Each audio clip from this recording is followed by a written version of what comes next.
ప్రస్తుతం మనతో పాటు కామె మల్లేష్ గారు ఉన్నారు. బీఆర్ఎస్ సీనియర్ నాయకులు. మల్లేష్ గారు చెప్పండి. నిన్న కాంగ్రెస్ పార్టీ ఏకంగా ఢిల్లీలో గర్జించడం అనేది జరిగింది. బీసీలకి కాంగ్రెస్ తప్ప వేరే ఆయుధమే లేదు. సో కాంగ్రెస్‌ని గెలిపిస్తే మరోసారి కావచ్చు, కాంగ్రెస్‌ని ఆదరిస్తేనే బీసీలకు న్యాయం జరుగుతదని పెద్ద పెద్ద మాటలు మాట్లాడిన్రు.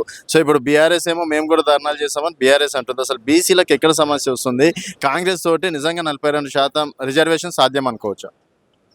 కాంగ్రెస్ పార్టీ అధినాయకుడు రాహుల్ గాంధీ గారు ఎన్నికల ముందు బీసీ డిక్లరేషన్ చెప్పిండు. సిద్ధరామయ్య గారిని తీసుకొచ్చి చెప్పియడం జరిగింది. రాహుల్ గాంధీ గారు కూడా ఏమన్నారంటే జిస్కి జితనీ సంఖ్య ఉస్కి ఉతనీ భాగేదారి అని అన్నారు. జిస్కి జితనీ సంఖ్య అంటే ఎవరిది స్ట్రెంత్ ఎంతో వాళ్ళకంత వాటా అన్నాడు.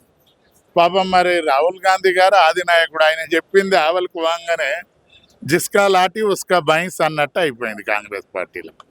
ఇవాళ నువ్వు 42% అనే ఆలోచన మంచిదే, అది ఇస్తావు దేవుడు ఎరుగు, వస్తుందా రాదా. నువ్వు 18 మంది క్యాబినెట్ల 7 మందికి మొదలు క్యాబినెట్లో మంత్రులను చెయ్యి, ఉన్న కార్పొరేషన్లలో బీసీలను చెయ్యి, హైదరాబాద్ చుట్టూన్న రెవెన్యూ పోలీస్ అధికారులకు బీసీలకు పోస్టింగ్, ఒక్క మంచి పోస్టింగ్ బీసీలకు లేదు. ఈడనేమో మాటలేమో కోటలు దాటుతాయి, కాళ్ళు కడపలు దాటకుండా ఎన్ని రోజులండి ఇంకా బీసీలను మోసం చేసుడు.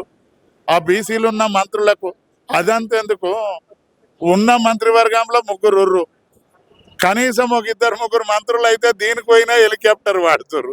ఈ మంత్రులకు ఆ హెలికాప్టర్లు కూడా ఎక్కించుకునే పరిస్థితి లేదు. బీసీలు అది గాతీరు ఉందాడా. అవి ఏదో మాటలు చెప్పంగానే కాదు, బీసీలు ఎవరు సరే ఎవరేం ఎన్ని రోజులు మోసం చేసినప్పుడు మోసం పోయే రోజులలో లేరు. కర్రు కాల్చి వాత పెడతారు. మాటలు మాట్లాడంగానే కాదు, చిత్తశుద్ధి ఉండాలి.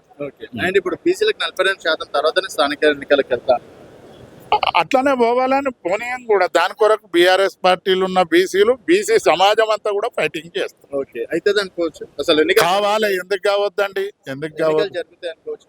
జరుగుతాయి అనేది అధికారంలో ఉన్న వాళ్ళకు గుర్తు. ఓకే, బీసీలకు ఇచ్చిన మాట నిలబెట్టాలని మాత్రం బీఆర్ఎస్ పార్టీలు ఉన్న బీసీలు, అన్ని రాజకీయ పార్టీలలో ఉన్న బీసీలు ఖచ్చితంగా.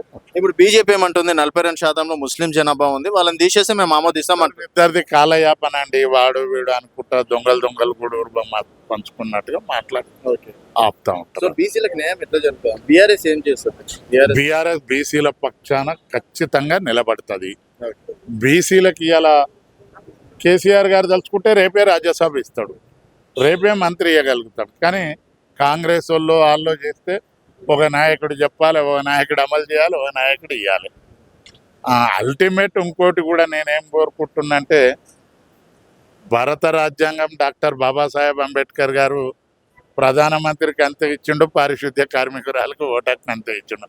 మా బీసీలు కూడా ఇది కొట్లాడుకుంటా మన ఓటు మనం వేసుకోవాలని, ఆ అవేర్నెస్ తెచ్చుకోవాలని మా బీసీ సోదరులకు కూడా కోరుతుంది.